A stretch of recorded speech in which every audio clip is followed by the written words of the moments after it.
7వ అధ్యాయం చిన్న మాట 1:30 లోపల ముగించుకునే ప్రయత్నం చేద్దాం రండి ప్రియులారా.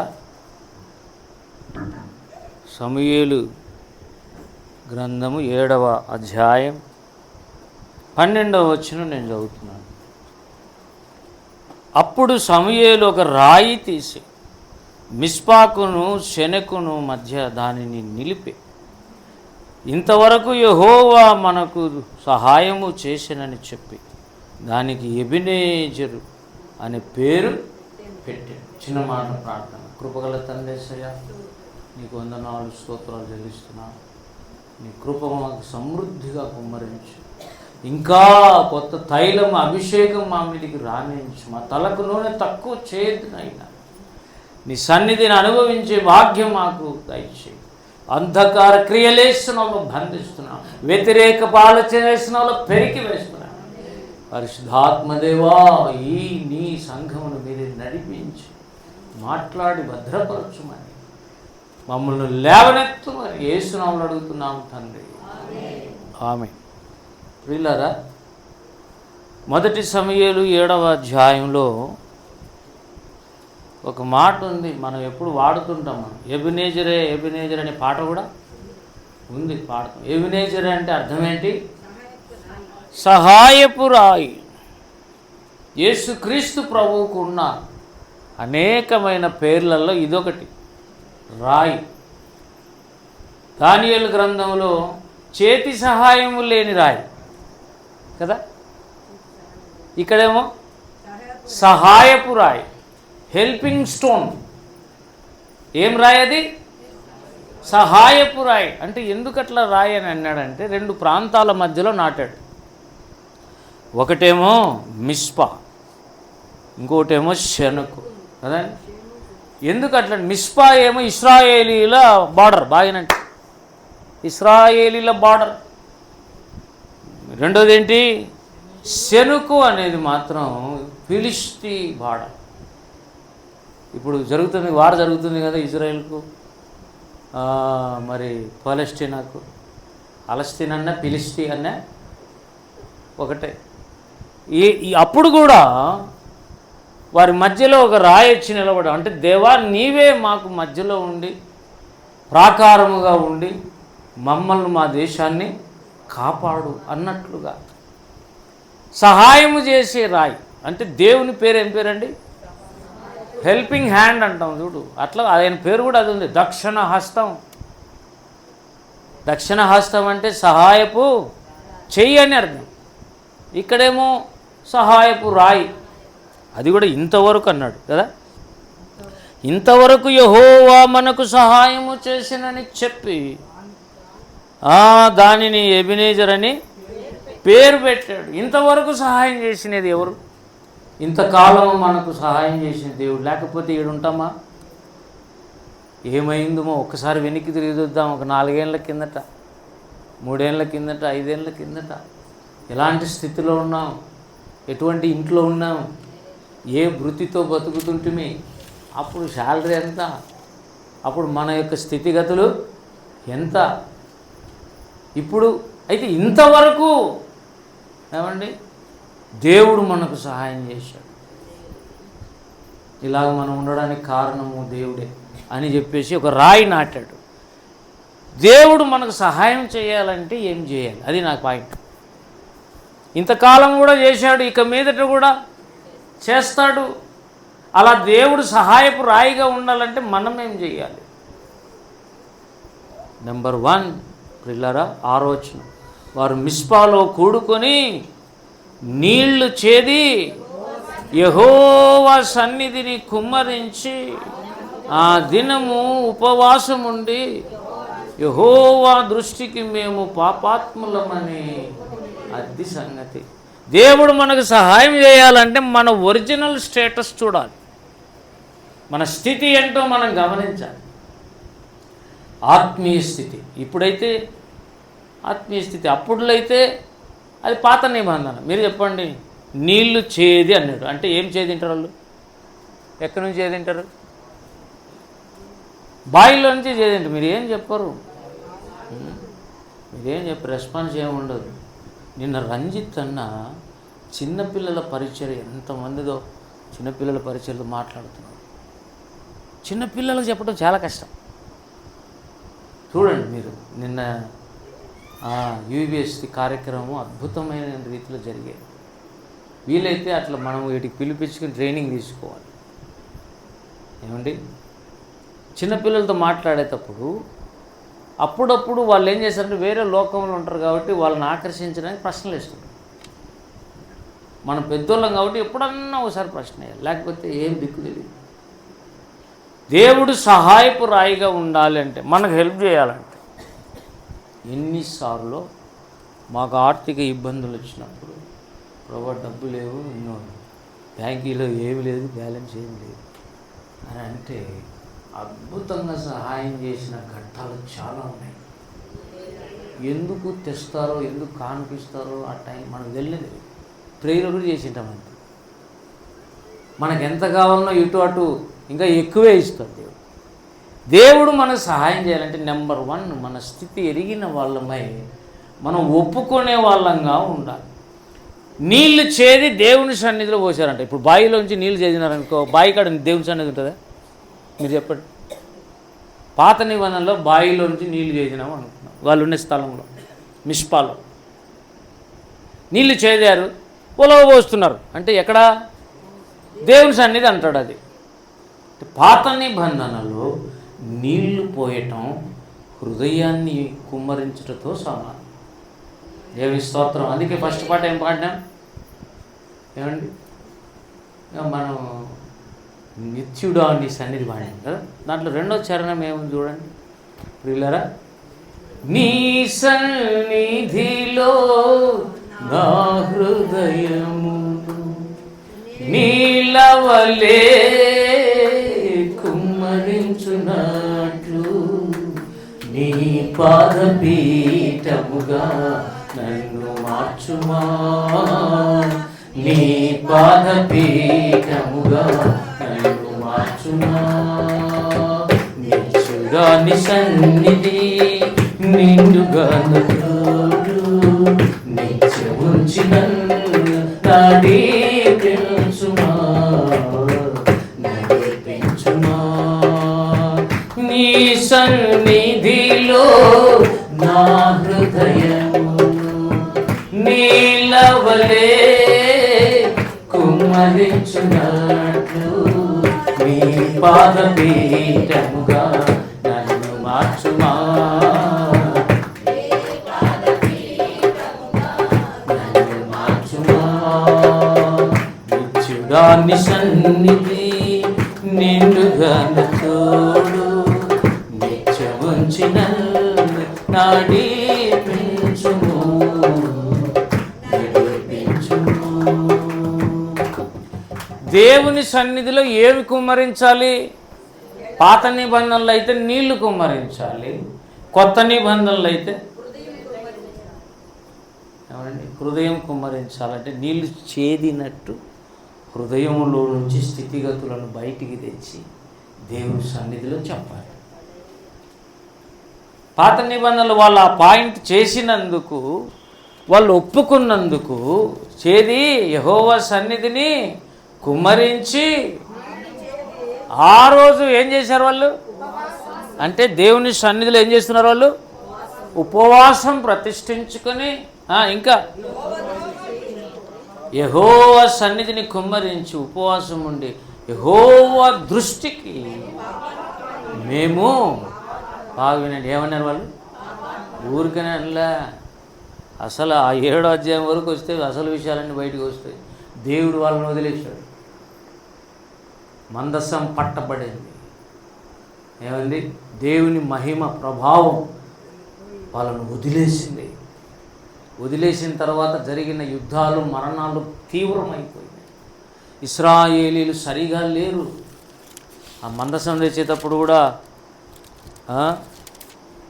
ఆన్నే 6వ అధ్యాయం 19వ వచనం, బెత్షెమెషు వారు యెహోవా మందసమును తెరిచి చూడగా దేవుడు వారిని హతము చేసి ఆ జనులలో 50,070 మందిని మొత్తెను. ఎంతమంది చచ్చిపోయినండి? అసలు ఒకటే రోజు చచ్చిపోయినంత సంఘం అన్న తయారు కావాలంటే ఎంత టైం పడుతుంది చూడు. 50,000 మంది సంఘం తయారు కావాలంటే ఎంత టైం పడుతుంది. కానీ ఒకే దినం వాళ్ళని చంపేశాడు. 50,070 మంది దేవుని కోపం వచ్చేసి. ఎందుకు తెలుసా? వాళ్ళు మందసం తెరిచినారు. మందసం పెట్టి తెరవకూడదు. ఎక్కడ ఉండాలి అది? అదే ఎక్కడ? దేవుని సన్నిధిలో, అతి పరిశుద్ధ స్థలంలో ఉండాలి. ఆడికి ఎవరు పోగలరు?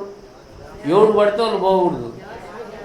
ప్రధాన యాజకుడు మాత్రమే పోవాలి. అది కూడా అతను తెరచకూడదు. ఆ కెరూబుల మధ్యలో నుంచి దేవుడు మాట్లాడతాడు. యాజకుడు అడిగినప్పుడు దేవుడు జవాబు చెప్తాడు. ప్రశ్నలు అడిగితే దేవుడు మాట్లాడుతాడు. ట్రాన్సాక్షన్స్, ఇలా డీలింగ్స్. దేవుడు ఉత్తర ప్రత్యుత్తరాలు ఎక్కడ నడుపుతాడు? మందసం పెట్టే దగ్గరికి. దానికే ఉన్న ఇంకొక పేరు కరుణాపీఠం. ఇంకొక పేరు కాదు, కింద ఉన్న దాన్ని మందసం అంటారు, పైన మూతను కరుణాపీఠం అంటారు. అక్కడి నుంచి దేవుడు మాట్లాడుతుంటాడు. ఇప్పుడు చూడండి, అట్లా దేవుడు మాట్లాడుతుంటే ఎలా ఉంటుంది? మన సంఘం చిన్నదైనా దేవుడు నడిపిస్తున్నాడు కనుక ముందుకు సాగుతున్నాం. దేవుని కృపాసనము దగ్గర నుంచి దేవుడు మాట్లాడుతున్నాడు. దేవుడు స్వరము కన్నా ఉంటే మనకు బెనిఫిట్స్ ఏం తెలుసా? ప్రభా, నేను ఏ ప్రాంతంలో సేవ చేయాలి అంటే చెప్తాడు. ప్రభా, నా పరిస్థితి ఎలా ఉంది అంటే దేవుడు చెప్తాడు. దేవా, పలాని పిల్లకి పలాని వానికి పెత్తనం చూడాలి, ఈ మ్యాచింగ్ కరెక్ట్ అని అంటే అవునో కాదో చెప్తాడు.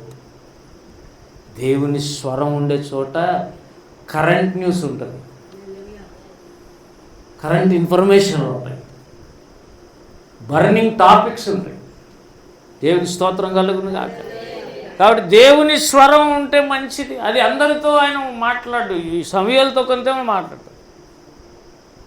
ఇప్పుడు వీళ్ళందరూ కలిసి దేవుని సన్నిధిలో ఒప్పుకున్న, ప్రభువా, నీ మందసం మమ్మల్ని వదిలేసింది, ఈకాబోదు అనగా నీ ప్రభావం మమ్మల్ని వదిలేసింది, ఫిలిష్తీయులతో యుద్ధం చేసి వాళ్ళు మమ్మల్ని చంపేస్తున్నారు, అసలు ఏలీ కుమారులు ఇద్దరు యుద్ధంలో చచ్చిపోయారు, అసలు అంత బాగలేదు, అంత ఓటమి నాయన, కారణం మా పాపమే అని వాళ్ళకి అర్థమైంది. అందుకు ఆ పదం వాడారు వాళ్ళు. ఏమని? యెహోవా దృష్టికి మేము. ఇది చెప్పాలంటే తమాషే కాదు. ఒప్పుకుంటావా? పలాని విషయాన్ని బట్టి నేను ఇట్లా ఓడిపోతున్నాను, నేను పక్కన వాళ్ళ మీద రుద్దుతావు. పక్కన వాళ్ళు పలాని చేశారు కాబట్టి నేను ఓడిపోతున్నాను అంటావు. నీ కథ చూసుకో. ప్రతివాడు తను తానే పరీక్షించుకోమని దేవుడు చెప్తే పక్కన వాళ్ళని పరీక్షిస్తాం. వాళ్ళు అట్లున్నారు, వీళ్ళు ఇట్లున్నారు. వీళ్ళరు అయితే దేవుని ప్రజలేమో యథార్థమైన స్థితిలో ఒప్పుకుంటున్నారు. రెండవది, వాళ్ళు ఉపవాసం ఉన్నారు. దేవుని సన్నిధిలో నీళ్ళలాగా ఆత్మను కుమ్మరించుకుని హృదయాన్ని కుమ్మరిస్తున్నారు. దేవుని స్తోత్రం కలుగును కాక. అయితే ప్రియులారా, వాళ్ళు అన్నారు 8లో, మన దేవుడైన యెహోవాను ఆ ఫిలిష్తీయుల చేతుల నుండి మనలను రక్షించున్నట్లుగా మా కొరకు ఆయనను ప్రార్థన చేయుట మానవద్దని సమూయేలు యొద్దకు మనవి రిక్వెస్ట్ వచ్చింది. ఇప్పుడు సమూయేలు దగ్గరికి ఏమొచ్చిందండి? ఇశ్రాయేలీలకు అతడు ఎవరు? న్యాయాధిపతి. ఇశ్రాయేలీలకు అతడు ఎవరు? ప్రవక్త. ఇశ్రాయేలీలకు అతడు ఎవరు? ప్రార్థన చేసే సపోర్టర్. ఇశ్రాయేలీలకు కొండంత బలం సమూయేలు. దేవుని స్తోత్రం. వాళ్ళు అన్నారు, దగ్గరికి వచ్చి అందరు రిక్వెస్ట్ చేశారు, అయ్యా మేము పాపాత్ములము, మేము ప్రార్థన చేస్తే దేవుడు వినడం లేదు, అందుకే మా హృదయం కుమ్మరించుకుంటున్నాం, ఎంతకాలం పడుతుందో తెలియదు, మా కొరకు నువ్వు ప్రార్థన మానద్దు అంటే నేను అనుకుంటున్నాను అసలు ప్రార్థన మానడ్డు అంతవరకు కూడా చేస్తూ వస్తుంది ఎవరు? సమూయేలే. ప్రార్థన మానలేదు, వాళ్ళ కోసం అందరి కోసం ప్రార్థన చేస్తున్నాడు. ఒకవేళ మానేస్తే 12వ వచనం లేక వస్తే కదా ప్రియులారా,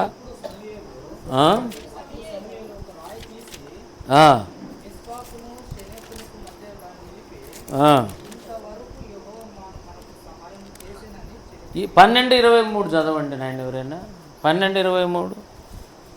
నా మట్టుకు నేను మీ నిమిత్తం ప్రార్థన చేయుట మానుట వలన యెహోవాకు విరోధముగా పాపం చేసిన వాడను.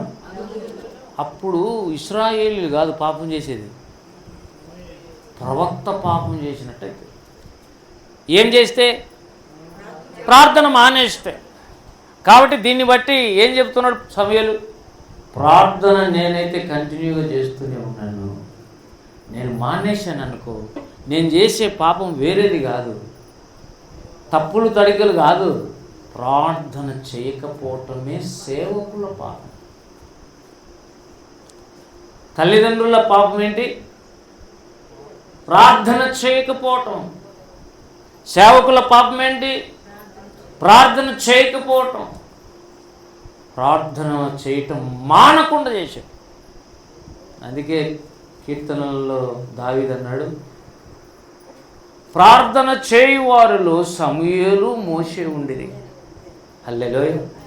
ఇశ్రాయేలీల కోసం ప్రార్థన చేసి హృదయాన్ని కుమ్మరించుకునే ప్రార్థనలు చేసిన వాళ్ళలో మెయిన్ ఇద్దరు. ఒకడు సమూయేలు, ఫస్ట్ ఎవరు? మోషే. ఫస్ట్ మోషే, తర్వాత ఎవరు? సమూయేలు. అతని డ్యూటీ, అతని జీతము, జాబు అన్నీ ఏంటి? ప్రేయర్.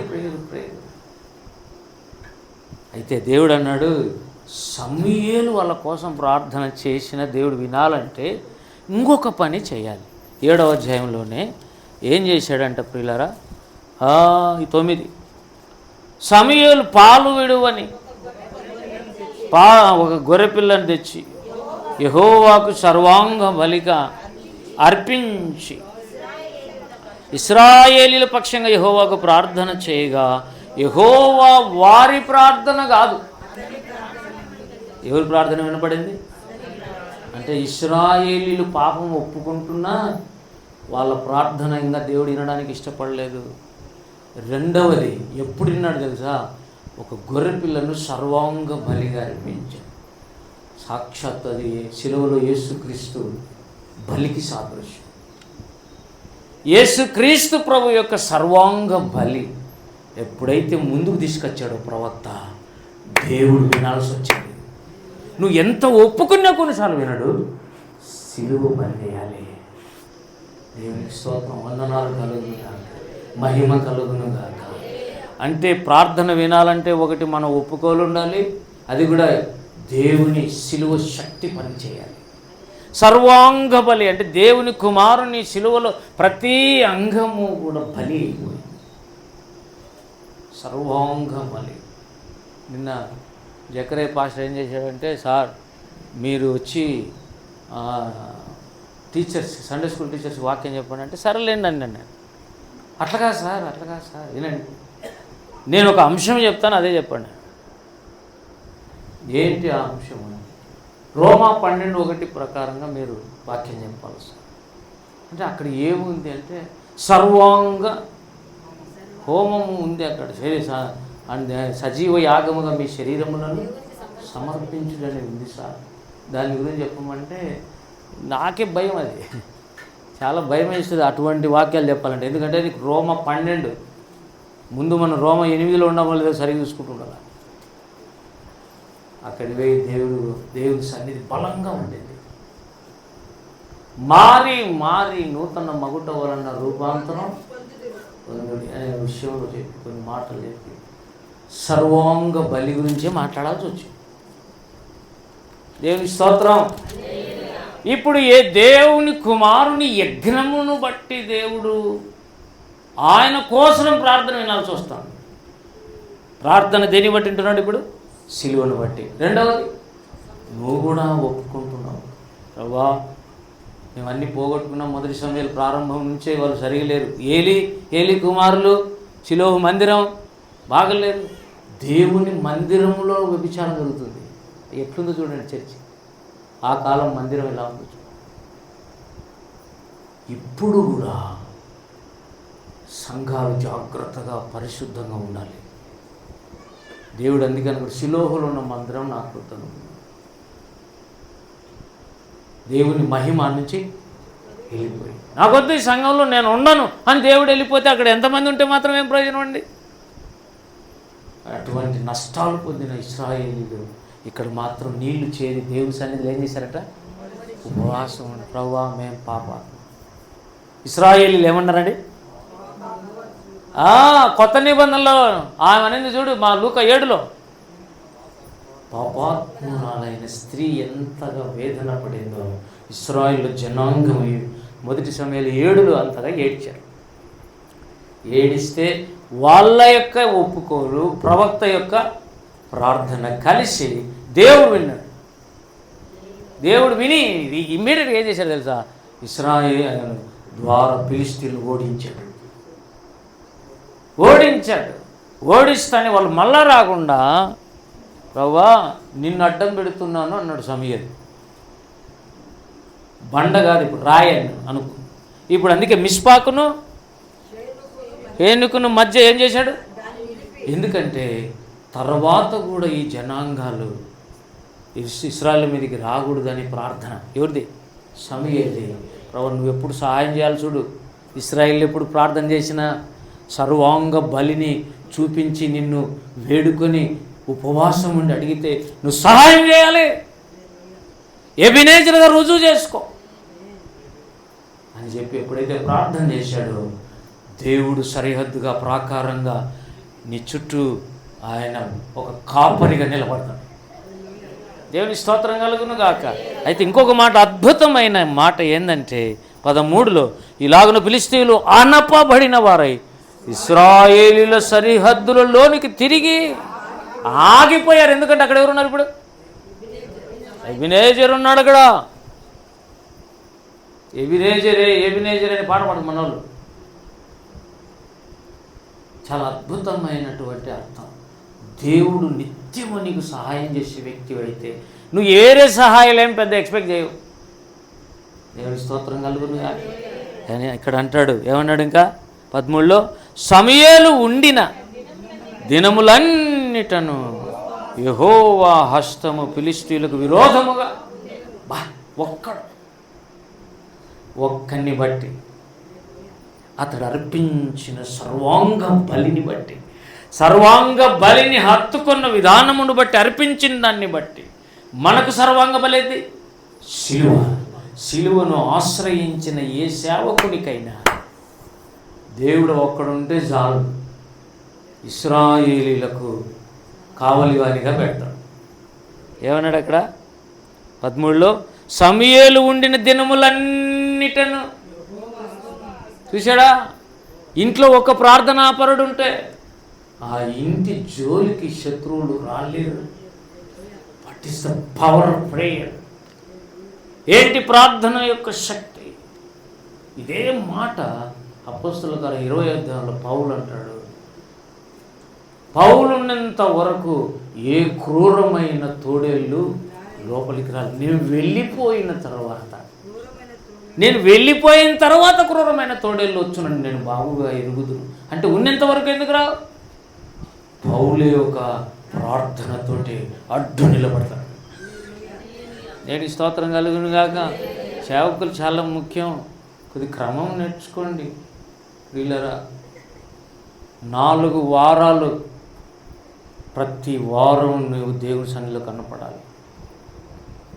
నిన్న ఆదివారం హృదయం అంతా కుమ్మరించి వాళ్ళకు మనం విందు చేసామో లేదు? మళ్ళీ ఈ వారం ఎక్కడ ఉన్నారు చూడండి వాళ్ళు. నాకు నిత్యము గాయాలు అవుతుంటాయి, అట్లనే సహించుకుంటూనే ఉంటాం. కనీసం మేము రాలేకపోతున్నామనే మాట కూడా లేదు. మీకోసం అంత రిస్క్ తీసుకుని మనం చేసిన పనులు. ఎక్కడికి వెళ్ళారు అంటే వేరే చర్చికి పోయినాం. ఇంకొక చర్చి కూడా చూపించాలి కదా. అంటే నువ్వు ఎక్కడ రక్షణ పొందినావు? ఆ పాస్టర్కు కన్సర్న్ ఉండదా? ఇశ్రాయేలీలకు సమూయేలు ప్రవక్త ఎవరు? న్యాయాధిపతి కాదా? నీ పక్షంగా ప్రార్థన చేస్తున్నవాడు, నీ గురించి మానకుండా ప్రార్థన చేసేవాడు నీకు వద్దా? ఏంటి ఒక వారం వచ్చేది, ఒక వారం నీ ఇష్టమా? ఏమన్నా అంటే బాధపడతావు, ఇంకొక 3 వారాలు ఎగరగొడతావు. ఎక్కడ నేర్చుకునేవు భక్తి? ఏమనకూడదు, నీ ఇష్టం, నువ్వు రావచ్చు పోవచ్చు. యెహోవా చేత ఆశీర్వదించబడిన వారులారా లోపలికి రండి అంతవరకు నిలబెట్టినాడు లాబాను. బయటికి కూడా పోండి అనిలే. రావటం పోవటం కాదు, ఆశీర్వదించబడాలంటే రావాలంతే. నువ్వు ఎటుబడితే అటు ఉండడానికి వీలు లేదు. సమూయేలు ఇశ్రాయేలీలకు ఒక ప్రాకారం లాగా నిలబడ్డాడు. సమూయేలును బట్టి, అతని ప్రార్థనను బట్టి, అతని ప్రార్థనలో ఉన్న సర్వాంగ బలిని బట్టి దేవుడు సహాయప్రాయిగా ఉన్నాడు. చూడండి ఎట్లుంటుందో. అక్కడ కూడా పౌలును బట్టి, పౌలు ఉన్నంత వరకు ఎఫెసు సంఘంలో క్రూరమైన తోడేళ్ళు లోపలికి రాలేకుండా ఉన్నాయి. అంత ప్రార్థన చేశాడు. ప్రతిరోజు నీ పేరెత్తి చెప్పు, ప్రభా ఫలానా వాళ్ళు ఆ విషయంలో సహాయం చేయి. పిల్లలు ఉన్నారు నాయన, చుట్టూ కంచి కొంపదీసి ఏదైనా జరిగితే, పడితే, ఏమైనా జరిగితే. మొన్న థామస్ వాళ్ళ స్విమ్మింగ్ పూల్లో ఒక పిల్లోడు పడి చచ్చిపోయాడు. తెలుసా మీకు? తెలుసా? తెలిసింటుంది బహుశా, ఎందుకంటే ఆదోళనలోనే జరిగింది. స్విమ్మింగ్ పూల్ పోయి తల్లిదండ్రులు ఉండగానే ఒక పిల్లోడు స్విమ్మింగ్ పూల్లో పడి చనిపోయినాడు. అక్కడ చూసేవాళ్ళు ఉంటారు, కెమెరాలు ఉంటాయి, తల్లిదండ్రులు ఉన్నారు, అయినా సరే ఏమి లేదు బాబుకు, ఏం లేదు. కంచె, నీకు కంచె వేస్తున్న వ్యక్తిని నీవు ఇంకా ఎక్కువ కోరుకోవాలి. దేవుని స్తోత్రం కలుగును. పిల్లరా, కనుక ఈ సమయంలో మనం ఏం జ్ఞాపకం చేసుకోవాలి? ఇశ్రాయేలీయులు దేవుని సన్నిధిలో యథార్థంగా ఒప్పుకుంటుండాలి. మన సేవకుడు, మన నాయకులు కూడా మన కోసం ఏం చేస్తుండాలి? ఆ సర్వాంగ బలిని ఎత్తి చూపి దేవుని కృపను కోరుకోవాలి. ఆ ప్రార్థన దేవుడు ఉంటాడు. తర్వాత జరిగేది ఏంటంటే, శత్రువులు ఆ ప్రార్థనాపరుడు ఉన్నంత వరకు నీ జోలికి రారు.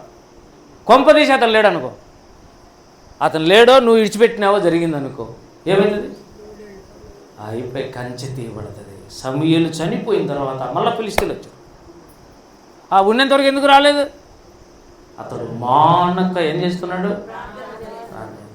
మనం మానక ప్రార్థన చేసి శిలువను ఆశ్రయించి మన నిజమైన స్థితి ఒప్పుకుంటూ గన ఉంటే యేసుక్రీస్తు మనకు ఏమై నిలబడతాడు? సహాయకురాయిగా నిలబడతాడు. హల్లెలూయా. కుటుంబం ఎందుకు బాగుపడదండి? యేసు ప్రభు ఇంట్లో ఉంటే. ఎప్పుడు కొట్టుకునేవాడిలో తిట్టుకునేవాడి ఇంట్లో ఎందుకు ఉంటాడు ఆయన? తాగి వస్తావు. పల్లెటూరులో అయితే తాగి వచ్చేది, భార్యలను కొట్టేది. ఎవడరా నీకు నేర్పించింది భక్తి? అసలు భక్తి ఎక్కడిది సార్? మేము తాగుతున్నామంటే నువ్వు అర్థం చేసుకోవాలి. ఎవరు మేము తాగుతున్నామంటేనే అర్థం. ఆయన పిన్ని బయట మేము తాగుతున్నామంటే అర్థం. కూర్చున్నారు, నువ్వు కూర్చో.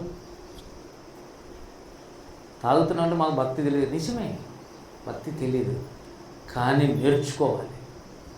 హల్లెలూయా. మందిరానికి పోవాలి. మందిరం పోయినప్పుడు కొన్ని మాటలు వస్తుంటాయి. కూర్చోలేని పరిస్థితిని బట్టి కొంతమంది రాలేదు. తెలుసా మీకు? చాలామంది మానేస్తారు. ఎందుకు తెలుసా? ఆ వాక్యానికి విని తట్టుకోలేదు. వాళ్ళు బాగుపడడం చేత కాదు, బాగుపడాలని ఇష్టం ఉండదు. ఇక్కడ చూస్తే వాక్యం పవర్ఫుల్ పడుతుంటుంది. నిత్యాగ్ని గుండానికే ఎక్కువ మోకు చూపుతుంటారు. దేవుడు చూస్తుంటాడు.